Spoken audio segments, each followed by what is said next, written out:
Hello students, welcome back to my YouTube channel. आज हम लोग देखने वाले हैं कक्षा 8 का 2025 का जो नमूना प्रश्न पत्र है इसका सॉल्यूशन। तो ये पूर्णांक होने वाला 80 नंबर का और आपके 2.5 घंटे का ये पेपर होने वाला है। इसी में से आपके एग्ज़ाम में क्वेश्चन आने वाले हैं। तो बिना किसी देरी के वीडियो को शुरू करते हैं।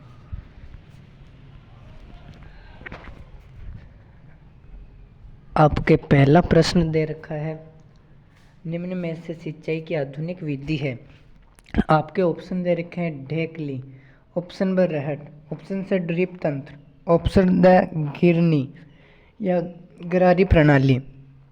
तो आपके इसमें सही जवाब हो जाएगा ड्रिप तंत्र। इसके बाद आपके अगला प्रश्न है, विशेष क्षेत्र में पाए जाने वाले पेड़ पौधे कहलाते हैं। तो विशेष क्षेत्र में पाए जाने वाले पेड़ पौधे क्या कहलाते हैं? वनस्पति जात यानी फ्लोरा वनस्पति जात आपके सही आंसर हो जाएगा। आपका अगला प्रश्न है, अनाज का भंडारण करते समय कीटों से सुरक्षा के लिए निम्न में से किसका उपयोग किया जाता है? तो आपका ऑप्शन सी हो जाएगा, ऑप्शन स और ब दोनों यानी नीम की सूखी पत्तियां और साइलो। ये नहीं होगा, आपके ये गलत आंसर है। इसके बाद आपके ये सही आंसर हो जाएगा। इसके बाद चौथा, घरों में काम आने वाले सर्वाधिक उच्च श्रेणी का ईंधन कौन सा है? आपके ऑप्शन है लकड़ी, ऑप्शन ब कोयला, ऑप्शन से केरोसिन, ऑप्शन द एलपीजी। तो आपके इसमें सही जवाब हो जाएगा ऑप्शन द एलपीजी। आपका अगला प्रश्न है, वर्तमान में पक्की सड़कों के बारे निर्माण में कोलतार के स्थान पर किस पेट्रोलियम का उत्पाद का प्रयोग किया जाता है? तो आपके ऑप्शन है बिटुमेन, ऑप्शन में पैराफिन मोम, ऑप्शन से डीजल, ऑप्शन द स्नैक तेल। आपके सही जवाब हो जाएगा बिटुमेन आपके सही आंसर हो जाएगा। अगला प्रश्न, किसी भूकंप की शक्ति के परिमाण को कौन से पैमाने पर व्यक्त किया जाता है? आपके ऑप्शन है भूकंप लेकी, ऑप्शन ब रिक्टर पैमाना, ऑप्शन स गाइजर, ऑप्शन द वायु दाब मापी। आपके सही जवाब हो जाएगा रिक्टर स्केल। आपका अगला प्रश्न है, समतल दर्पण द्वारा बने किसी वस्तु का प्रतिबिंब कैसा दिखाई देता है? आपके सही जवाब हो जाएगा सीधा। ये 1 नंबर के प्रश्न होने वाले हैं। आपका अगला प्रश्न, नेत्र का वह कौन सा भाग है जो नेत्र को विशिष्ट रंग प्रदान करता है? आपके ऑप्शन है पुतली, ऑप्शन व परितारिका, ऑप्शन से कार्निया, ऑप्शन ड रेटिना। आपके सही जवाब हो जाएगा परितारिका। इसके बाद आपके आते अति लघुरात्मक प्रश्न जो 9 से 12 तक दे रखे हैं। ये आपके दे रखा है, नौवा, विषाणु सूक्ष्म जीवों से किस प्रकार भिन्न है? समझाइए, एक्सप्लेन करना है आपको। 2 नंबर का प्रश्न होने वाला है। आपके दे रखा, विषाणु निर्जीव और जीवित के बीच होते हैं जबकि सूक्ष्म जीव पूर्णतः जीवित होते हैं। विषाणु प्रजनन और ऊर्जा उत्पादन के लिए मेजबान पर निर्भर होते हैं जबकि सूक्ष्म जीव स्वतंत्र रूप से यह सब कर सकते हैं। ये बहुत इंपॉर्टेंट क्वेश्चन है आपके। आपका अगला प्रश्न, ईंधन के बढ़ते उपयोग से पर्यावरण पर क्या हानिकारक प्रभाव पड़ता है? ये भी 2 नंबर का होने वाला है। आपके सही आंसर हो, ईंधन के बढ़ते उपयोग से वायु प्रदूषण और ग्रीन हाउस गैसों में वृद्धि होती है जिससे ग्लोबल वार्मिंग और जलवायु परिवर्तन होता है। और तेल रिसाव और खनन से जल प्रदूषण और वनों का विनाश होता है। इससे पर्यावरण असंतुलित होता है और मानव स्वास्थ्य पर श्वसन व हृदय रोगों जैसे गंभीर प्रभाव पड़ते हैं। ये आपके आंसर हो गए इसके। अगला 11वां दे रहेगा, परख नली शिशु के जन्म के लिए किस तकनीक का प्रयोग किया जाता है? आपके सही आंसर, परख नली शिशु के जन्म के लिए इन विट्रो फर्टिलाइजेशन तकनीक का उपयोग किया जाता है। इसमें स्त्री के अंडाणु और पुरुष के शुक्राणु को शरीर के बाहर प्रयोगशाला में मिलाया जाता है। निषेचन के बाद विकसित भ्रूण को स्त्री के गर्भाशय में स्थानांतरित किया जाता है, इससे गर्भधारण होता है। इसके बाद आपके 12वां दे रहेगा, चिकित्सा के क्षेत्र में अनेक समस्याओं के अनुसंधान एवं निदान के लिए किस प्रकार की ध्वनि उपकरणों का प्रयोग किया जाता है? आपके सही जवाब हो जाएगा, चिकित्सा के क्षेत्र में अनेक समस्याओं के अनुसंधान एवं निदान के लिए अल्ट्रासोनिक ध्वनि अल्ट्रासाउंड के उपकरणों का उपयोग किया जाता है। ये उपकरण उच्च आवृत्ति वाली ध्वनि तरंगों का उपयोग कर शरीर के आंतरिक अंगों की छवि प्राप्त करते हैं जिससे गर्भावस्था अंगों की स्थिति और बीमारियों का निदान किया जाता है। इसके बाद आपके लघुत्रात्मक प्रश्न जो 13 से 22 तक होने वाले हैं। आपके दीर्घ स्तंभ अ को स्तंभ से मिलान कीजिए। आपके स्तंभ है हैजा, अ को मिलाना है दूसरे से जीवाणु, और प्रतिजैविक मिलेगा तीसरे स्ट्रेप्टोमाइसिन, और कवक मिलेगा गेहूं की रस से, पोलियो मिलेगा आपके वायरस से। इस तरह आपका आंसर देना इनका। आपका अगला प्रश्न है 14वां, तीव्र दहन व स्वतः दहन में अंतर लिखिए।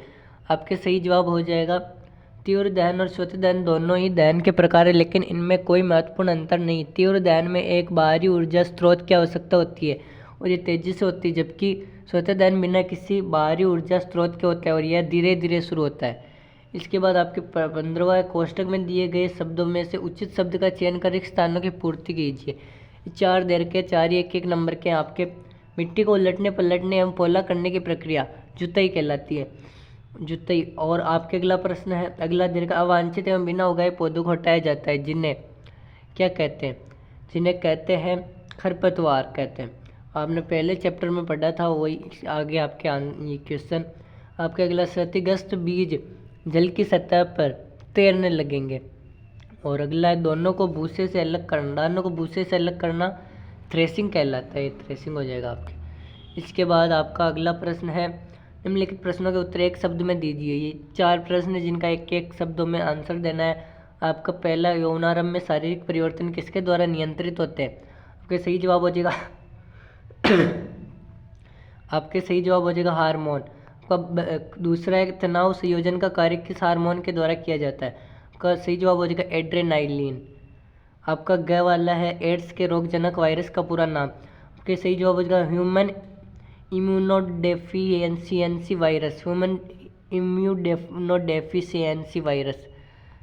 आपका अगला प्रश्न है गोइटर रोग किस ग्रंथि से संबंधित है? तो थायराइड ग्रंथि से। और आपको ये निम्नलिखित कथनों में सामने ट्रू और फॉल्स यानी सत्य असत्य भरना है। तो आपके पहला देगा द्रव तथा गैस बर्तनों की दीवारों पर दाब नहीं लगाते हैं, तो इसमें आपके हो जाएगा फॉल्स, गलत है, असत्य। आपका अगला बल का परिमाण तथा दिशा दोनों होते हैं, ये हो जाएगा ट्रू, ये आपके सही है, असत्य हो जाएगा।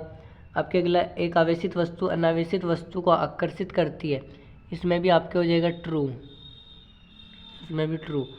और अगला दे रखा है किसी बल किसी वस्तु को विराम अवस्था से गति में नहीं ला सकता है, तो ये हो जाएगा फॉल्स। इसके बाद आपके 18 वनोन्मूलन से क्या तात्पर्य? इसके 2 कारण लिखिए। कि सही जवाब हो जाएगा वनोन्मूलन का तात्पर्य जंगलों या वनों को काटकर या नष्ट करके भूमि का अन्य कार्यों के लिए उपयोग करना, जैसे कृषि उद्योग या शहरीकरण। इसमें अगला दे रखा है पहला दे रखा कृषि भूमि की आवश्यकता खेती के लिए नई जमीन तैयार करने हेतु वनों को काटा जाता है। इसके बाद दूसरा है शहरीकरण और औद्योगिकरण, शहरों का विस्तार और उद्योगों की स्थापना के लिए वनों को नष्ट किया जाता है। इसके बाद आपके 19वां घर्षण हमारा मित्र व शत्रु दोनों, इस कथन का उदाहरण द्वारा विश्लेषण कीजिए। तो आपके सही जवाब हो जाएगा घर्षण हमारा मित्र और शत्रु दोनों है। यह चलने दौड़ने वाहन रोकने और चीज़ों को पकड़ने में मदद करता है, लेकिन अधिक घर्षण से ऊर्जा की हानि, मशीनों का घिसाव और गतिशीलता में बाधा होती है, इसलिए घर्षण को संतुलित करना आवश्यक है। इसके बाद आपके दर का 20वां एक दोलन 5 सेकंड में 50 बार दोलन करता है, इसकी आवर्ती तथा आवर्तकाल ज्ञात कीजिए। 4 नंबर का प्रश्न होने वाला है। तो आपको दोलनों की संख्या 50 दे रखी है, समय 5 सेकंड है, तो आवर्ती बराबर आपको पता है कि दोलनों की संख्या बटे हुए समय होता है।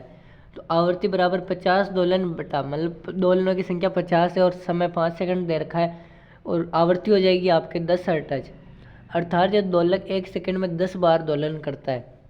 इसके बाद आवर्तकाल निकालना है, आवर्तकाल बराबर होता है समय बटा दोलनों की संख्या। तो आपके आवर्तकाल दे रखा है, समय दे रखा है 5 सेकंड और दोलनों की संख्या 50 दोलन, तो आवर्तकाल हो जाएगा आपके 0.1 सेकंड, अर्थात इस दोलन को एक पूरा दोलन करने में 0.1 सेकंड लगता है। अतः दोलक की आवर्ती 10 हर्ट्ज और आवर्तकाल 0.1 सेकंड होता है। इसके बाद आपके अगला दे रखा है भूकंप आने के क्या क्या कारण है? भूकंप से स्वयं के बचाव के लिए क्या आप क्या कर सकते हैं? आपके सही जवाब हो जाएगा भूकंप पृथ्वी की टेक्टोनिक प्लेटों की हलचल, ज्वालामुखी विस्फोट, खनन या मानव निर्मित गतिविधियों के कारण आता है। इससे बचाव के लिए मजबूत फर्नीचर के नीचे छपे दीवारों और खिड़कियों से दूर रहे और खुले स्थान में जाए। आपातकालीन किट तैयार रखें, परिवार के साथ योजना बनाएं और भूकंप के बाद क्षतिग्रस्त इमारतों से दूर रहे। शांत रहना और सावधानी बरतना जरूरी है। ये भी 4 नंबर का होने वाला है। इसके बाद आपका आपतन कोण आई तथा परावर्तन कोण आर को दिए गए चित्र में दर्शाइए। यदि कोण आई बराबर 40 डिग्री हो तो परावर्तन के नियमानुसार कोण आर का मान क्या होगा? तो आपके से ये प्रश्न में दिया गया कि आई बराबर 40 डिग्री है, तो अतः परावर्तन कोण आर का मान होगा आर बराबर आई बराबर 40 डिग्री हो जाएगा। अंततः यदि आपतन कोण 40 डिग्री है तो परावर्तन कोण भी 40 डिग्री होगा। निष्कर्ष दिए गए चित्र में परावर्तन कोण का मान 40 डिग्री है। ये आपका सही जवाब हो जाएगा। अगला है निबंधात्मक प्रश्न 23 से 25 तक दे रखे हैं आपके। पहला दे रखा आप ये कर सकते हो, ये तीनों कर सकते हो, या ये नहीं आए तो अथवा में ये कर सकते हैं। हमने ये वाले प्रश्न किए हैं तो देखते हैं। पहला दे रखा गाड़ी चलाते समय पेट्रोल और डीजल बचाने के 4 उपाय लिखिए। इसका सही जवाब हो जाएगा गाड़ी चलाते समय पेट्रोल डीजल बचाने के लिए ये 4 उपाय अपनाए जाते हैं। गाड़ी को सही गति से चलाएं, गाड़ी को नियमित रख रखाव कराएं, टायरों का दबाव सही रखें, ज़रूरत न होने पर एयर कंडीशनर का इस्तेमाल न करें। और दूसरा दे रखा है वन्य जीव आवासों में लगातार हो रही मानवीय गतिविधियों के कारण वन्य जीव धीरे धीरे कम होते जा रहे हैं, इन्हें संरक्षित करने के लिए आप क्या सुझाव देंगे। इसका सही जवाब हो जाएगा वन्य जीवों के आवास में मानवीय हस्तक्षेप को कम करने और इन्हें संरक्षित करने के लिए निम्नलिखित सुझाव दिए जाते हैं। पहला है वनों का संरक्षण, वनों की कटाई रोकें, वृक्षारोपण को बढ़ावा दें। दूसरा संरक्षित क्षेत्र, राष्ट्रीय उद्यान, अभ्यारण्य और बायोस्फीयर रिजर्व की स्थापना करें। तीसरा है शिकार पर प्रतिबंध, अवैध शिकार और वन्य जीवों की तस्करी पर सख्त कानून लागू करें। चौथा है सामाजिक जागरूकता, लोगों को वन्य जीवों और पर्यावरण के महत्व के बारे में शिक्षित करें। पांचवा इको फ्रेंडली विकास योजनाओं को इस तरह से डिजाइन करें कि वन्य जीवों के आवास प्रभावित न हो। इस तरह आपके लगभग पूरे आंसर हो चुके हैं। तो आपको ये वीडियो कैसी लगी, इस वीडियो को लाइक करें, शेयर करें और हमारे चैनल को सब्सक्राइब करें। Thanks for watching.